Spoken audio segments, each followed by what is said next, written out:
Saudara-saudara, hari ini kita berbicara soal dosa.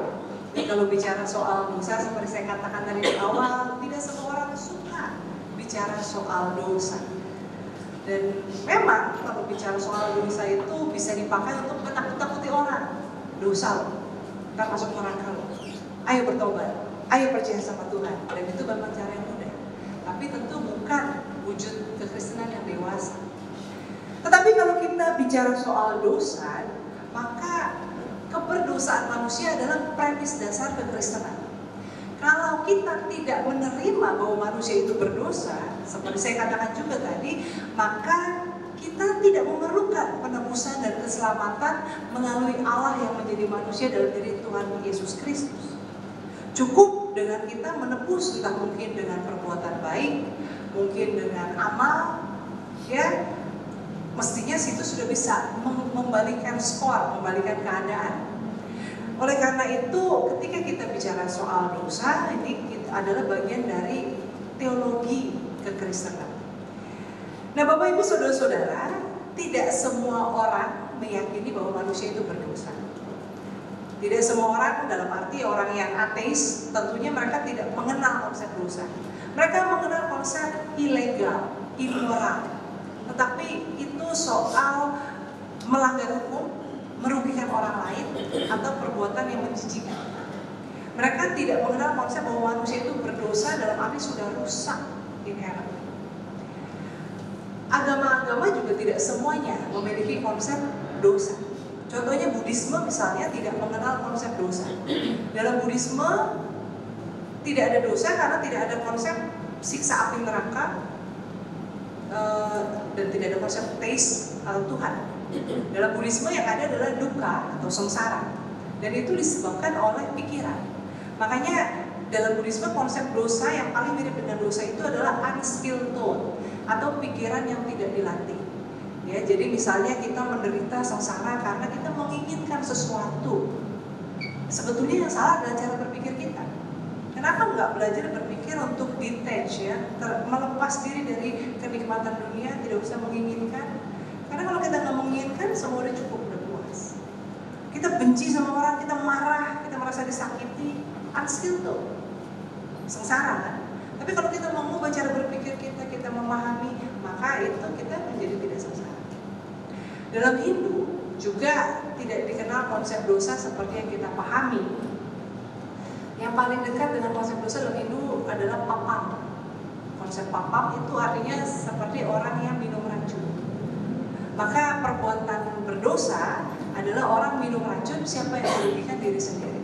Jadi orang berdosa ketika dia melakukan tindakan-tindakan yang merugikan dirinya sendiri, merusak dirinya, merusak konsep dirinya. Misalnya pakai narkoba, jelas merusak tubuhnya, merusak dirinya. Orang yang kecanduan dengan hal-hal yang negatif, ya, itu merusak konsep dirinya.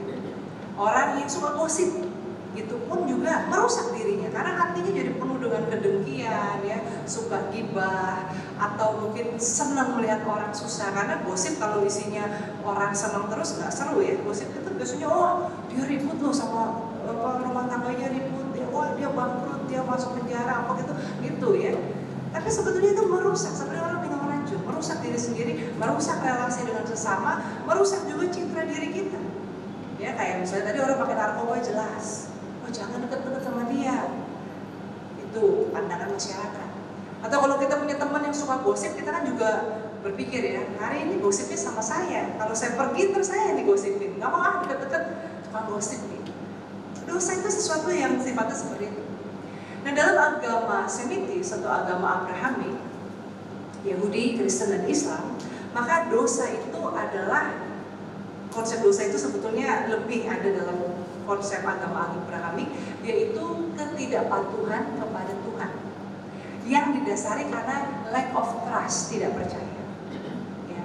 Jadi bukan soal dampak, konsekuensi, akibat dari sebuah perbuatan, tetapi hati yang tidak percaya kepada Tuhan, menolak untuk melakukan perintah Tuhan, dan membangkang melakukan sebaliknya.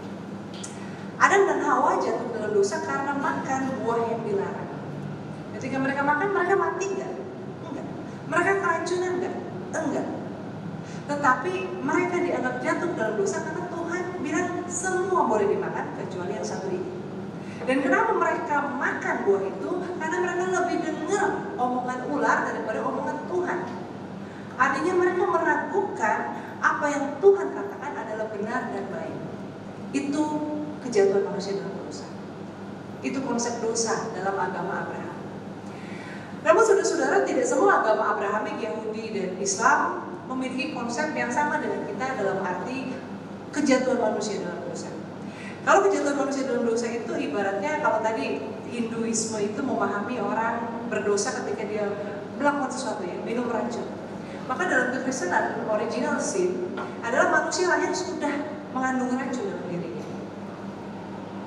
Tidak ada yang baik, tidak seorang pun baik. Kalau kata Paulus, ya, kita ini sudah jatuh dalam dosa. Yudaisme punya konsep serupa, kita sudah rusak, citra Allah di dalam diri kita sudah rusak. Tetapi kemudian Allah menebus umat Israel dalam Abraham, Ishak dan Yakub. Maka keturunan Israel itu adalah umat Allah yang ditebus. Dan juga apalagi ketika mereka dibebaskan dari perbudakan di Mesir, dan kemudian mereka dibentuk menjadi bangsa yang besar. Makanya kemudian orang Kristen yang mewarisi teologi ini tetapi berubah, kita menyebut diri seringkali sebagai Israel baru, kan? Nah,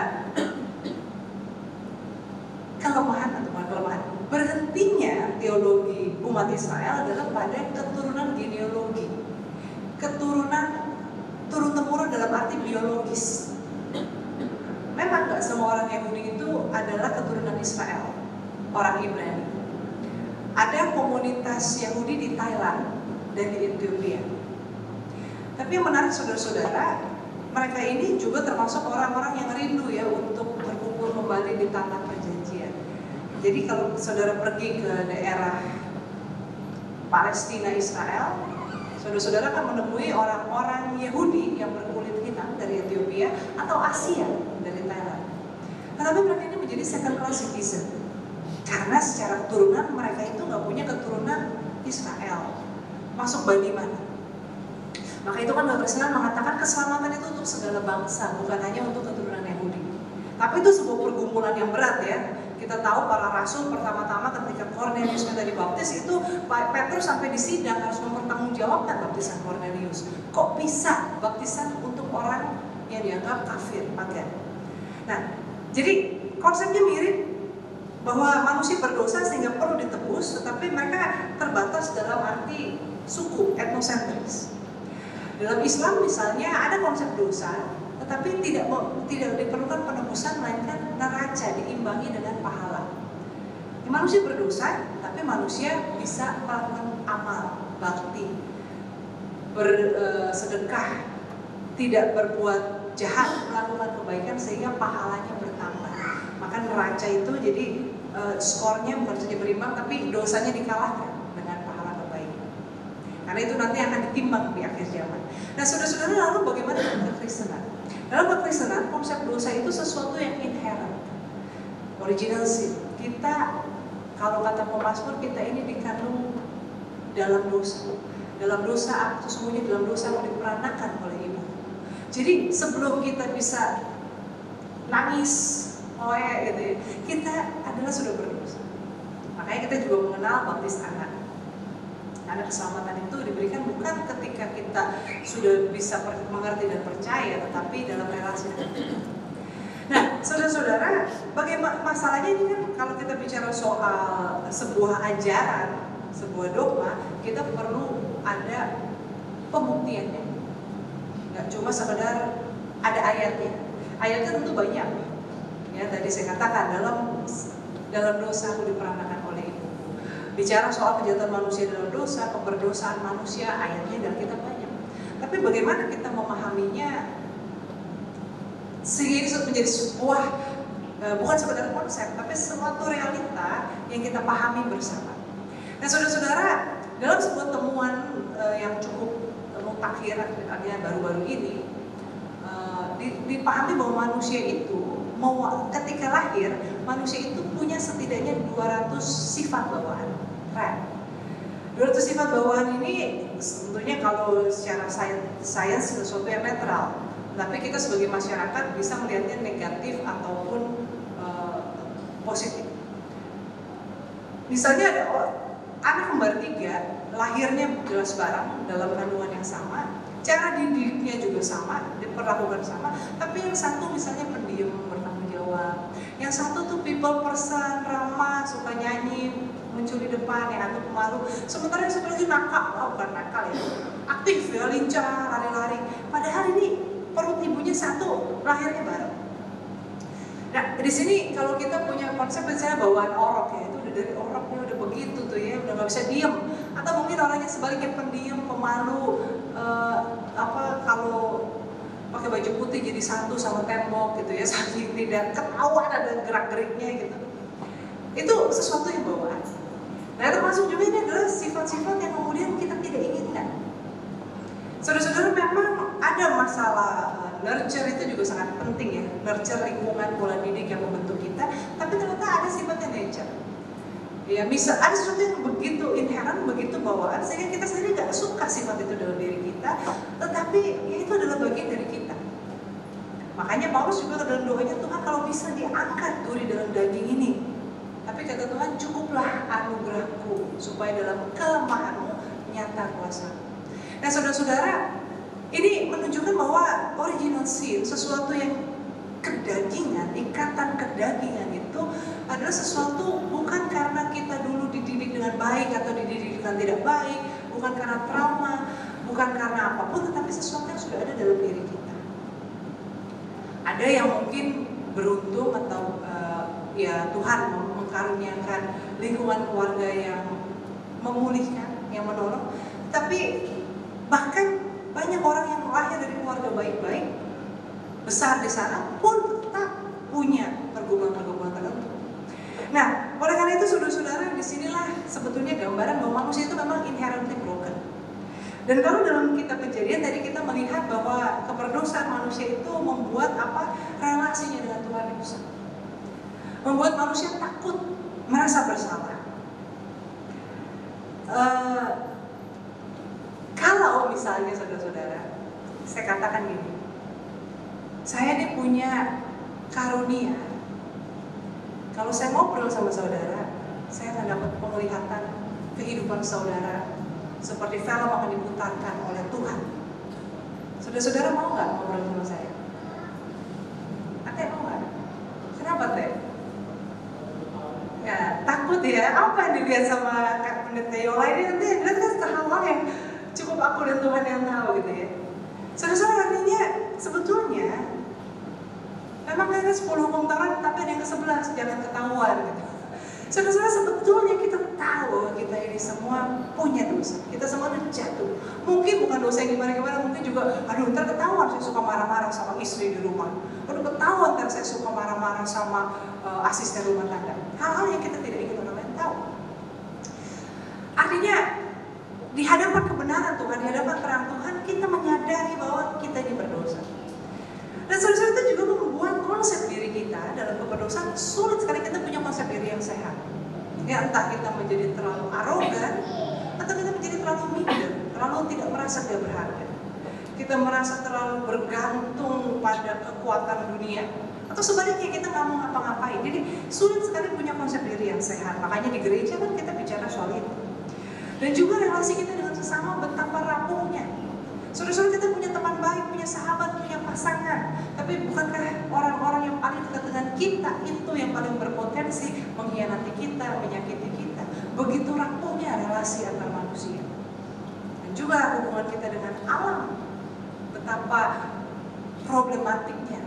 Manusia butuh alam, tapi manusia juga selalu jatuh dalam keserakahan dan sikap yang mencemari alam.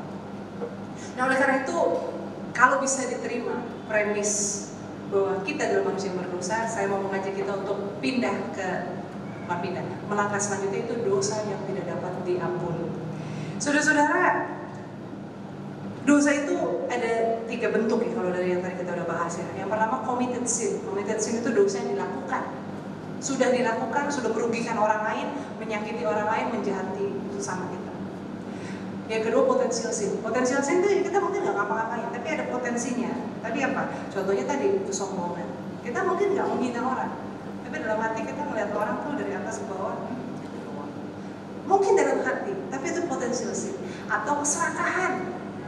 Keserakahan, pengen lagi, nggak cukup, nggak bersyukur. Potensial. Atau iri hati, kecemburuan, hal-hal sebenarnya potensial sin. Yang ketiga, saudara-saudara, adalah existential sin. Existential sin tadi ya, dosa bahwa kita adalah manusia yang berdosa. Nah, lalu apa itu dosa yang tidak dapat diampuni? Kalau bicara soal existential sin, jelas itu Tuhan datang ke dunia justru untuk menebus supaya kita bisa tidak binasa, memulihkan kita dari anak-anak yang berdosa, manusia yang terikat pada dosa menjadi anak-anak Allah yang diselamatkan. Nah, mari kita lihat Markus pasal 3. Kenapa Yesus sampai berkata, siapa yang memuja Roh Kudus tidak mendapat ampun selama-lamanya? Waduh. Kita lihat di sini ada 3 golongan orang. Yang pertama orang banyak. Orang banyak ini tidak kenal Yesus. Mereka cuma tahu Yesus ini hebat, bisa menyembuhkan, bisa membuat roti jadi banyak, dan mereka datang mencari Yesus, entah mau menonton, punya kepentingan minta disembuhkan dan sebagainya. Lalu ada kelompok yang kedua, yaitu keluarganya Tuhan Yesus, ibu dan saudara-saudaranya yang ini karena Yesus lagi pulang ke kampung halaman, mereka bilang ini saudara kita ini udah gak waras, dan mereka datang, mereka kenal Tuhan Yesus jelas, dan mereka mau menjemput dia pulang supaya jangan lagi keliling-keliling mengajar. Dan golongan yang ketiga adalah para ahli Taurat dari Yerusalem yang datang untuk mendengarkan Yesus ini ngajarin apa. Nah, saudara-saudara, kalau dari 3 kelompok ini, maka sebetulnya mestinya kelompok yang pertama ini adalah kelompok yang paling tidak penting, karena mereka yang tidak kenal Tuhan Yesus, kenalnya karena ada kepentingan atau mungkin dengan berita-berita saja. Tapi kita lihat bagaimana, dan mestinya yang mengenal Tuhan keluarganya, tapi juga dalam bicara soal pengajaran, para ahli Taurat mestinya paling paham apa yang Yesus sampaikan. Tetapi justru mereka lah yang dianggap paling berdosa di mata Tuhan Yesus. Saudara-saudara, keluarga Tuhan Yesus juga menyatakan sikap yang bisa dikategorikan sikap marah kepada keluarganya. Karena keluarganya menganggap dia tidak waras lagi, mau menjemput dia, membawa pulang. Maka ketika Yesus dipanggil, dicolek, itu ada ibu dan saudaramu di depan, Yesus katakan, siapa? Siapa ibuku? Siapa saudaraku? Dia tidak mau mengakui. Ya, sama seperti kan Tuhan juga bilang ya, yang tidak mau mengakui anak manusia, maka anak manusia pun tidak akan mengakui. Tapi saudara-saudara, kita tahu bahwa ketika Yesus disalib, Maria ibu Yesus ada di kaki salib. Dia yang memeluk jenazah Yesus ketika diturunkan dari salib. Dan kita tahu saudara Yesus yang bernama Yakobus menjadi salah satu rasul yang memberitakan Injil. Artinya walaupun pada saat itu ada kemarahan, ada penolakan baik dari keluarga Yesus maupun Tuhan Yesus sendiri, tapi dalam perjalanan ada pemulihan. Ini bukan dosa yang tidak terampuni. Tetapi dosa yang tidak terampuni adalah hujat kepada Roh Kudus. Kenapa begitu? Kita tahu bahwa Yesus ketika dibaptis oleh Yohanes, dia menerima karunia Roh Kudus. Sesudah itu Roh Kudus membawa dia 40 hari 40 malam kepada gurun, dan dari situ Tuhan Yesus mengajar menyembuhkan orang sakit. Maka yang hendak disampaikan adalah kuasa yang Yesus mengerjakan sesuatu dengan kuasa Allah, Roh Kudus. Dan ketika orang-orang ini mengatakan itu Satan, itu Beelzebul, maka mereka menghujat Roh Kudus yang bekerja di dalam Yesus. Apa sih sebetulnya? Apakah ini soal omongan atau soal apa? Soal hati yang tidak percaya. Tadi di awal saya sudah katakan konsep dosa dalam agama Abrahamik adalah ketidakpatuhan kepada Tuhan akibat ketidakpercayaan. Makanya Yesus ketika menolak keluarganya, dia juga katakan, ini ibuku, ini saudaraku, yaitu mereka yang melakukan kehendak Allah. Orang-orang Yahudi ini, ahli Taurat ini, mereka melakukan hukum Taurat, tetapi hati mereka menolak Tuhan. Nah, maka yang menjadi penting dari kita, bagi kita bicara soal dosa adalah kita menguji hati kita. Kita ini sungguh-sungguh menerima Tuhan kan? Kita sungguh-sungguh menerima keselamatan dari Tuhan kan? Apa kita cuma baru ikut-ikutan jadi Kristen? ya bukan baru, maksudnya ya selamanya ikut-ikutan terus. Apa kita sungguh-sungguh hati kita menerima keselamatan itu dan menyadari bahwa kita berdosa? Atau jangan-jangan ada di antara kita yang menjalani kehidupan dengan merasa saya nggak berdosa, kayaknya saya udah baik kok, ya. Saudara-saudara, kenapa Tuhan katakan ini menjadi dosa yang tidak terampuni? Karena kalau hati kita tidak menerima Tuhan, ya bagaimana kita bisa diampuni? Jadi pengampunan itu Tuhan berikan, tapi kita harus menerima. Kalau kita menutup hati kita dengan tidak mau percaya, di situ ya jadi tidak bisa diampuni gitu ya. Jadi bukannya Tuhan mau menghukum loh, bukannya Tuhan tuh kejam, menyediakan neraka untuk orang-orang yang tidak percaya, bukan. Neraka itu adalah konsekuensi dari dosa kita. Hukuman adalah konsekuensi dari dosa kita, bukannya disediakan untuk menakut-nakuti kita. Tapi kita juga jangan percaya Tuhan karena takut ya, tetapi karena hati kita percaya dan menerima Tuhan. Nah maka saudara, hari ini kita diingatkan bahwa kita ini adalah manusia berdosa.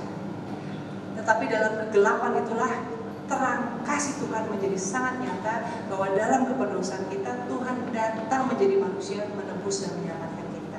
Maka janganlah kita hidup dan mengeraskan hati, menolak Tuhan, menghujat Roh Kudus yang bekerja dalam hidup kita, supaya selalu ada kesempatan, selalu ada pemulihan. Sama seperti keluarga Tuhan Yesus, mereka salah, tapi pada akhirnya Tuhan memulihkan relasi dengan mereka. Maka jangan mengeraskan hati, supaya pekerjaan Tuhan, pemulihan Tuhan bisa nyata dalam hidup kita. Tuhan memberkati kita.